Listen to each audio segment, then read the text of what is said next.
19 century ইউরোপে আমরা একটি গুরুত্বপূর্ণ কনফ্লিক্ট দেখতে পাই মনার্চি এবং ন্যাশনালিজমের মধ্যে।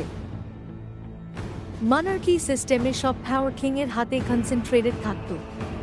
সাধারণ মানুষের কোনো রাজনৈতিক পাওয়ার ছিল না।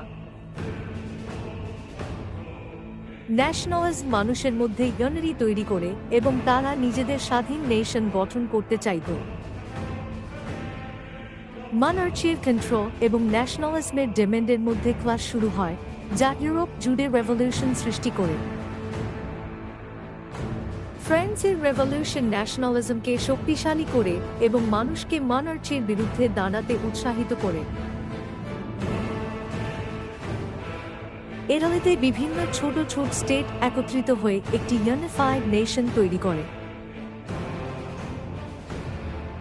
জার্মানিতেও স্ট্রং লিডারশিপ এবং ন্যাশনালিজমের মাধ্যমে ইউনিফিকেশন সম্পন্ন হয়। শেষ পর্যন্ত মনার্চি দুর্বল হয়ে পড়ে এবং ন্যাশনালিজমের মাধ্যমে মডার্ন নেশন স্টেটসের উত্থান ঘটে। পার্ট 1 এখানে শেষ। পার্ট 2 খুব শীঘ্রই আসছে। নোটসের জন্য টেলিগ্রামে জয়েন করুন।